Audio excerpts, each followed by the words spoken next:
Now, before I begin this video, I do want to state a disclaimer. First of all, I'm not a financial advisor. Second of all, I do not trade cryptocurrency. And third of all, since I'm talking about Litecoin, I do want to state that I own a little bit of Litecoin, not too much, very little bit. Okay, so that's just a disclaimer before you start watching this video. So let's begin. So the title of the video is, should I invest in Litecoin? Well, I first want to address what Litecoin is, a little bit history recap of it. First of all, Litecoin is a clone of Bitcoin. It's been around since the beginning almost. Consider itself the silver to the gold. So if Bitcoin is gold, Litecoin is silver. It's supposed to be faster and cheaper than Bitcoin and focus more or less on smaller transactions. And the total Litecoins that'll be minted or mined will be roughly, well, not roughly, it will be 84 million coins. And as of today, when I'm filming this video, it's $29 US. So there's some interesting history with Litecoin. If you remember, in 2013, Bitcoin gained roughly about 11,000% and Litecoin gained roughly about 500% over the price of Bitcoin during its peak.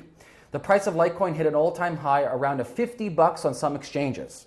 Now, the last major Litecoin rally was during the summer of 2015 when a Chinese Ponzi scheme managed to accumulate more than 20% of the entire supply of Litecoin and instantly dumped it. So it was a pump and dump scheme. Buy, consume, raise artificial prices, sell for high, and dump it later. So that was around 2015, so roughly 2 years ago. So Litecoin has its ups and downs in the history in the cryptoverse, like any other cryptocurrency, Bitcoin, Ethereum, you name it. They all have had their very interesting roller coaster rides.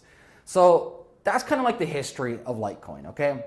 Now let's get into, should you invest in Litecoin? Okay, there's a couple of things that we need to talk about. First of all, you got to ask yourself this question.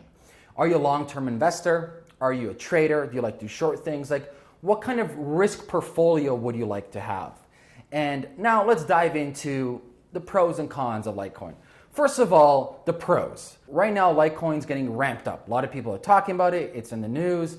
And there's a good reason why a lot of people are talking about it and a lot of people are excited about it. The number one reason at the moment, or there's two reasons that equal the number one reason, is this. Litecoin is activating SegWit. Maybe in the next 2-3 days or maybe next week. There's a counter, there's a timer somewhere on Google you can find out. So SegWit is their scaling solution. And why this is exciting, it's for two reasons as I mentioned. Number one, this is the same solution Bitcoin wants to implement between Bitcoin Core and Bitcoin Unlimited. Bitcoin Core wants SegWit and Unlimited wants Bitcoin Unlimited.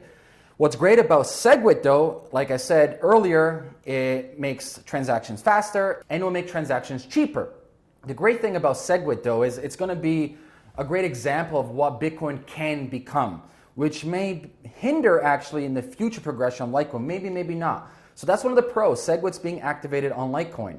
Second of all, it's been around since the beginning. So if you're looking at like what coins to trust, well, if you're looking at something that came out yesterday as opposed to something that came out more than 6 years ago, you know, history has a big role to play, or the leveraging of history has a big role to play whether you're going to trust something or not. Number two, it has a huge community, same thing like Bitcoin and Ethereum. So it has a lot of followers, has a lot of developers, so that's something to keep in mind.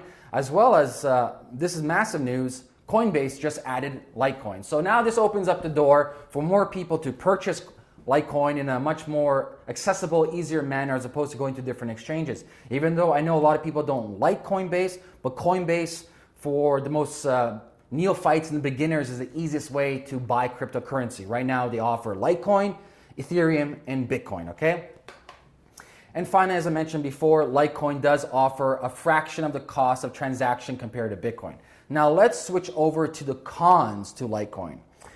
First of all, these cons aren't set in stone. They're all going to be dependent on how people speculate what's going to happen and on the different news and different development of other cryptocurrencies and different blockchain projects. So like I said, Litecoin is activating SegWit, their scaling process from Bitcoin. Now, if Bitcoin does activate SegWit in the future, a lot of people will leave Litecoin because now Bitcoin is offering more or less the same options that Litecoin does offer currently with SegWit.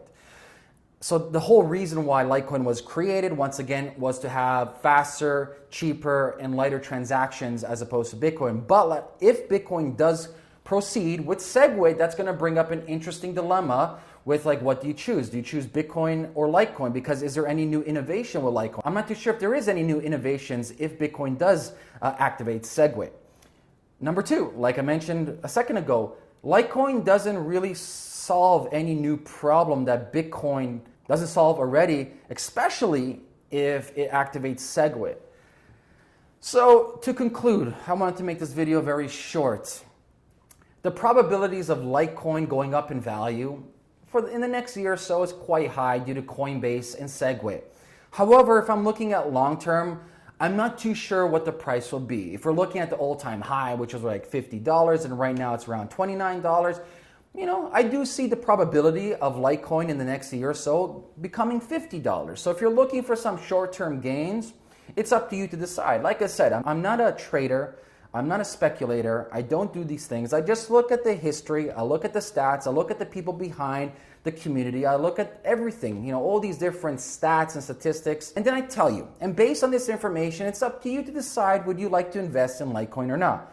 Me personally, like I said, I hold a little bit of Litecoin in my whole portfolio. And I want to mention once again, because people keep on emailing me and asking me, I do not trade cryptocurrency. I'm not a trader. I'm not into trading. I'm into long-term holding and actually working on the underlying technologies to support the ecosystem and creates more startups around the world. So to wrap it up, it's up to you. You have the information now, the pros and cons and the history of it. And based on this information, you make the decision. Now let's switch this over. If you have any comments for me, leave a comment below this video. If you want me to do another video, leave a comment below this video. And if you found value, share this with your friends and family. I'm going to be trying to make more of these small interactive videos that are under 10 minutes or so. And yeah, take care guys. Peace.